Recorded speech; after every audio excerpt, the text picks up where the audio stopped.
Life has a funny way of working. It really does. I was literally about to go out and film this video, but my car won't start. I said, this is not gonna stop me from getting this video done, which is why I say life has a funny way of working. This all ties into the video. When life happens, you just continue to move forward, even when it feels like you can't. Let's get into this video. I got a lot to tell you.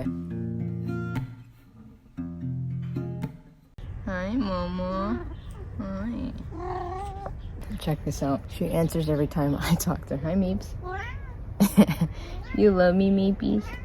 You love me even though things happen in life? Yes, finally. Oh my gosh, she finally got the point. This is what we wanted this whole time. Yes, girl. Yes, girl. Do it, girl. Do it. Yes. This is exactly what I tell her all the time, because she would do that on our couches or on the floor, and I always tell her, Maple, go outside and scratch a tree. You finally did it. I'm so proud of you, Mama. That's right. Get right in front of my camera while I'm recording. Beautiful. Love that shot. Get it, girl. Get it. You need it? Need it now? Ma'am? Try to film. Life just happens and you just gotta go with it, right? So originally I wanted to go out to the park to film this. I had a certain idea for this video, but like a lot of things in life, things happen and things don't always go as planned, right? I don't know if you're into tarot or whatnot, but in the tarot, there's a tower card. I won't go too much into it, but basically what I feel like I am experiencing now is a tower moment. And oftentimes in the law of attraction and manifestation, when you ask the universe for something big, it will have to come into your life and give you a little bit of chaotic moments, blend things up for you, remove a lot of things that no longer serve you, to make room to bring you the bigger things that you have asked for.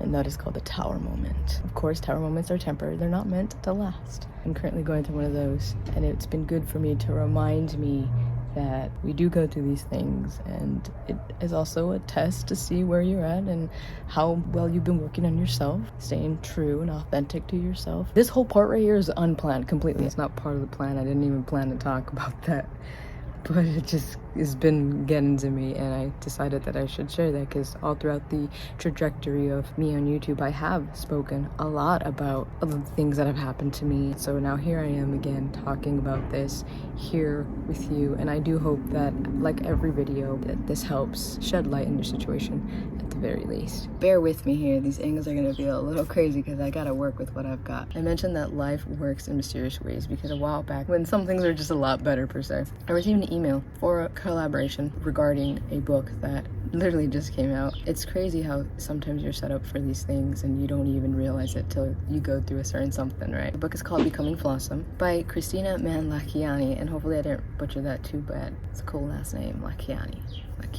But like I said, it's crazy how these things line up for you and you don't even know it. You don't even know it. And then afterwards you can look back and be like, that's pretty cool. That's pretty awesome. And it is. These things are pretty awesome when you can look back and be like, oh, all right. Like, that's crazy how everything just fell into place. It came at a great time. The book just launched. That's why this video is coming out way later. But again, crazy how the universe works, because that was months ago. Now we're here and I'm going through these moments. As I was reading it, I was just identifying with a lot of the points that she was talking about. So I'm gonna read some of the points that I wrote down. She talks about how we have a tendency to make ourselves feel bad for what we feel, which then leads to us losing ourselves. And about how you cannot shame and guilt yourself out of what you feel. And throughout a lot, I've always come to the same conclusion, which sounds like super common sense, and it is, but I just always come back to the same thing, which is sometimes you just have to allow yourself to feel what you're feeling in order to get yourself out. And in feeling what you're feeling, you find a solution. Oftentimes, sometimes you get sick and tired of feeling the same thing over and over and over again, and you finally do something about it. Or another example is you keep feeling what you're feeling and you start realizing so much, like, why am I feeling this way? Why am I allowing somebody to make me feel this way? Why am I doing this? Why am I doing that? Why am I not doing better for myself? Feeling is so important, and a lot of times we do try to cover that up, and that's where we fail most often. We should always remember that our feelings are valid, and what we're going through is valid. It's a part of our journey. We should embrace the journey. We should be enjoying the process as much as possible, because oftentimes the process is the best part, right? I'm gonna read one of her quotes that says, you cannot become a better version of you, or any version of you for that matter, until you come to peace and accept the current version of you. And that for me is another thing that I've learned as well. A question that I always say is like, what makes you think you deserve more if you can't be appreciative for what you have now? Same thing goes for yourself. Love yourself at every point of your journey, at every point that you're at, no matter if it's where you want to be or not. Most of us right now, we're not where we want to be in life, right? we aren't the person that we want to be. But it doesn't mean that we can't love that person and embrace where we're at right now in that moment to then move forward, right? Because that's like a building block, is accepting who you are now, where you are now, and moving forward and loving that version of you then. So I really like what she said there about like, you want to be a better version of you. You start with accepting and loving the version of you now. And in doing that, in my opinion, I feel like it creates this whole new level of appreciation and gratitude for yourself and your strength and your inner power and how much you've leveled up. It's a beautiful thing. It really is. That's another big thing in the law of attraction and manifestation, is the more that you have those feelings of appreciation and gratitude and love for yourself now, or for the things that you desire in life, or for what it is that you do have now, the more the universe will bring more of that for you. Those feelings will multiply and they'll come in abundance, and that's what you want. The one thing I try my best to remember in times like now, it's a little challenging, is that you should always remember, the one thing that like really helps me a lot is, the more you feel what you feel, the more you're going to attract. So if what you're feeling is not what you want to attract more of, do something to get yourself into that mode where it gives you a feeling of what you do want to attract in life, what you want more of. Just be easy with yourself. In the book, she adds reflection points at the end of every chapter, and one of the reflection points, she reminds us to give ourselves the permission to not be perfect. When we catch ourselves in a moment where we feel like we need to be perfect, and I think that's something that's so important to remember always, because I know maybe a lot of us don't identify as perfectionists, but a lot of us have that pressure where we set an expectations for ourselves and we feel like we need to hit that, or we need to be this, or we need to be that. Even pressures from friends, family, career, society, where we're like, oh, we should be at this point here, we should be doing this by now, we should have gotten this and this done, this is how we should be, this is how we should react. And so I really liked that point. Another quote she says is, we choose success over happiness, not because we value success more, but because we need certainty, and we believe that happiness will be a natural consequence of success. And it's crazy, because one thing that I've learned a lot is learning to do what makes you happy goes a long way. Learning to bring in more of those things that bring happiness into your day. More light, more sunshine, more happiness, more joy, more fun, excitement. Surround yourself in that. Even if it's the smallest little things, like having a bowl of your favorite cereal at night, that goes such a long way. And a lot of us feel like maybe that's so tiny that it doesn't do anything, it doesn't impact us in a big way. But if you continue to do that a lot, and during your day, again, with the law of attraction, you continue to bring more of those little happy feelings into your day, your day-to-day life, and little by little you just have more and more and more and more and more of that kind of stuff. That's a big thing. Since I started doing a lot more of what makes me happy, I've been able to live a lot freer. Waiting on another plane. That guy's definitely doing what makes them happy, which is good. I guess we'll accept his interruption in my video.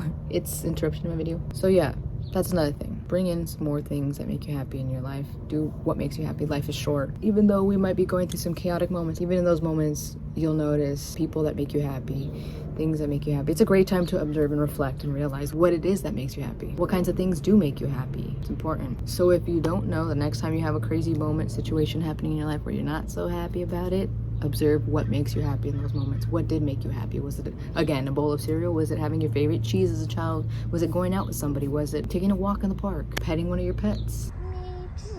Hi. Hi, pretty girl. Hi, Mama. So pretty. Babes. There's so much in those moments. It's definitely a good idea to feel what you feel. Give yourself permission to not have to have everything figured out in that specific moment, to not have to feel that pressure to figure things out right then and there, to be a certain way or to react a certain way. Just feel. Just allow yourself to feel what you're feeling and go from there. Sometimes clarity comes from those feelings, like I was talking about earlier, from feeling those feelings. Another thing she says is about authenticity, and she says, authenticity is internal. It is the resulting state of healing your most important relationship, the relationship with yourself, not anyone else. And that is also very important, your relationship with yourself. We oftentimes are always worried about relationship with others and how it's going with this person, how it's not going with this person, and the problems and all the situations and stuff that happen. But we forget about the most important person and where it all starts with you, ourselves, right? We're the ones that deserve all that time and energy and attention and focus first. Because when we do that, our relationships all around become even better. Not only the relationship with ourselves becomes better, the relationships with everything in our life becomes better. Yourself, right? Like your friends, your family, your career, how you go about life, your perspective, the things that you see on your day-to-day basis, you notice a lot more. You see with a different set of eyes. and it brings so much more happiness into your life. So all of this just goes hand in hand with what I always say about working on yourself, and then you'll see the outside begin to reflect all the work that you have been putting in to yourself.